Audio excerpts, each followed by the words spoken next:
भारतीय राष्ट्रीय पत्रकार महासंघ के तत्वाधान में योग्य और कर्मठ पत्रकारों का महासंघ के राष्ट्रीय संयोजक डॉक्टर भागवत प्रसाद उपाध्याय ने प्रशस्ति पत्र देकर किया सम्मानित। और वरिष्ठ पत्रकारों ने अपने विचारों को रखा कि पत्रकारिता आज के युग में करना दुधाली तलवार पर चलने के बराबर हो गया है, और लेकिन हमें पीछे नहीं हटना है और अपने कर्तव्य का दृढ़ता से पालन करना है, क्योंकि पत्रकार और पत्रकारिता संविधान का चौथा स्तंभ है और हमें समाज कल्याण, जन कल्याण और राष्ट्र के लिए सदैव तत्पर रहने की आवश्यकता है।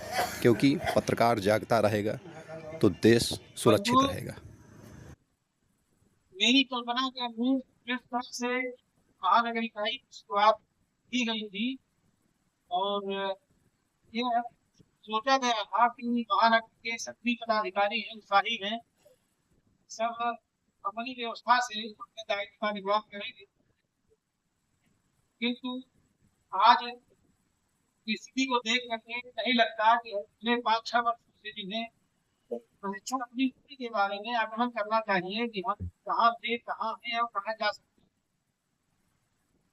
महानगर इकाई को कल्पना की गई थी। हम इस बात को बहुत चिंतित मन से कह रहे थे कि 50% लोग केवल आई कार्ड में जुड़े हुए हैं। वो लोग मेरे नंबर को नोट कर लें और उस नंबर पे हमें सूचना दें ताकि उनको हम साहित्य प्रकोष्ठ से भी जोड़ लें, क्योंकि पत्रकार और साहित्यकार एक ही पन्ने के 2 पेज होते हैं। आज आप हमारे उपाध्याय जी ने कहा कि कार्ड के लिए लोग आते हैं। देखिए, अगर आप अपना महत्व नहीं बनाएंगे तो कार्ड महत्व नहीं बना पाएगा। आप लोग अपने वजूद को समझें, आप लोग अपने वजन को समझें।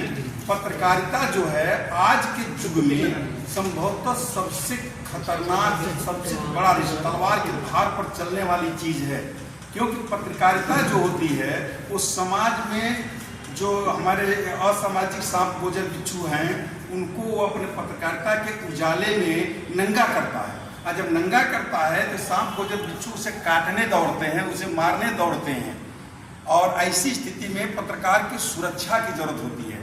आप संगठित नहीं रहेंगे, अपनी भाग जाएंगे तो आपकी आवाज़ को सरकार तक नहीं पहुंच पाएगी।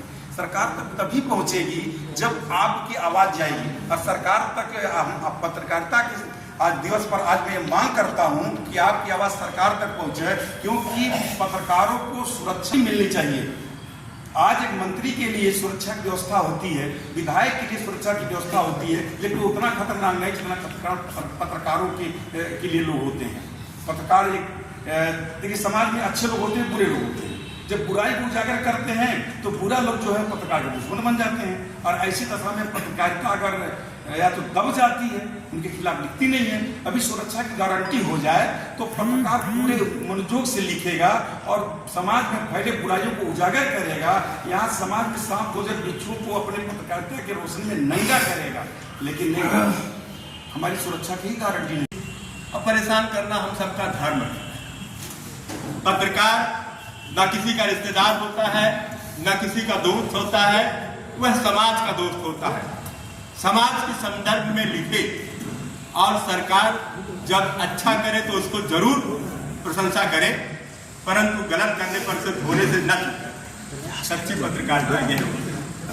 आज से करीब 25-30 साल पहले भी ये भ्रम पैदा होने लगा था कि लोग बीज पत्रकारिता कर रहे हैं। बीज पत्रकारिता, काली पत्रकारिता, ये नाम हम ही आप सब दिलाते हैं, और हम उस झंझावात में न रहें जहां पर इतने पवित्र आपके संयोजक डॉक्टर भगवान प्रसाद उपाध्याय जी हों, जिनका मन इतना निश्चल और साफ सुथरा है कि अपने मन की बात आपके सामने निष्फिक्र होकर कह देते हैं और ये मानते हैं कि आप सब उनके ताकत बने, भुजाएं बने। और साहित्यिक क्षेत्र में जब हम लोग होते हैं तो वहाँ हम लोग तो ये कल्पना करते हैं कि उपाध्याय जी खाली उपाध्याय जी नहीं है, वह उपाध्याय पत्रकारिता हो जाए तो सरकार आपसे नाराज हो जाएगी, आपको टेढ़ियां कुछ देखने लगेगी, हो सकता है दूसरे दिन आपकी पत्रकारिता बंद हो जाए। लेकिन हमें धीरे धीरे से सहला कर उनको जरूर चोट देते रहना चाहिए, है? क्योंकि यदि हम नहीं जागेंगे, हम सो जाएंगे, हम विलीन हो जाएंगे, तो हमारे समाज में बड़ी परेशानियां हो जाएंगी। क्योंकि ना हम सरकार के प्रो हैं, ना उनके एंटी हैं। हम तो सरकार को समय समय पर जगाएं कि भैया आपने ये सड़क बनवाई थी और ये सड़क हमारी कहाँ चली गई। हमें राष्ट्रीय पत्रकार महासंघ पत्रकारिता दिवस समारोह में आए हुए सभी बुजुर्गों भाइयों को अभिनंदन करते हैं। ऐसा दुर्भाग्य है कि जब हम खराब की तरफ उंगली उठाते हैं तो हमें तमाम तरीके के विपत्तियों का, व्यवधानों का सामना करना पड़ता है। वो इसलिए भी हो गया है कि हमारी आज उंगली केवल खराब के कारण नहीं उठती है, हम पूर्वाग्रह से ग्रसित होकर उठाते हैं उंगली। हमारी उंगली वास्तविकता में सत्य को इंगित नहीं करती, किसी भी व्यवस्था की अच्छाइयों को कभी नहीं स्वीकार करते, बताते कि बहुत अच्छा काम कर रहे हैं, लेकिन ढूंढ कर अनावश्यक सवाल करना, ये आज की स्थिति हो गई है। कहीं भी किसी भी रूप में पत्रकारिता हो रही हो, जो स्थापित पेपर हैं सब जानते हैं, इन पेपरों में भी पत्रकारिता के लिए कैसे कैसे क्या क्या होता है, जो लोग उससे जुड़े रहे हैं वो सब जानते हैं। मेरे ख्याल से यहाँ 2-4 लोग तो ऐसे होंगे जो कि बड़े अखबारों के साथ जुड़े रह चुके हैं। उनकी भी अपनी सीमाएं होती हैं, उनका भी मालिक, उनका भी संपादक, वो अपने हिसाब से काम चलाता है। वहाँ पर भी विचारधारा के आधार पर खबरें बनती हैं, छपती हैं, और यही आज भी हो रहा है। हम एक निश्चित विचारधारा से बनकर बात करते हैं, इस कारण से हमारी पत्रकारिता आज दूषित होती है। पत्रकारिता क्या, किसी के ऊपर किसी का भरोसा ही नहीं रह गया। वो कहता है कोई बात है भी कि नहीं, सही है कि नहीं, और सही है कि नहीं सही है के चक्कर में लोग राष्ट्र हित को भी भूल जाते हैं, पूछते हैं हम आपको ये बताओ कि कितने हमारे। कार्यक्रम की शुरुआत भगवान श्री गणेश की पूजा अर्चना के साथ हुई, जिसमें राष्ट्रीय अध्यक्ष उपाध्याय जी ने भगवान श्री गणेश की पूजा की, उन्हें पुष्पमाला अर्पित की। सभी वरिष्ठ पत्रकारों ने भगवान श्री गणेश की पूजा उपासना की। इसके पश्चात कार्यक्रम की शुरुआत की गई।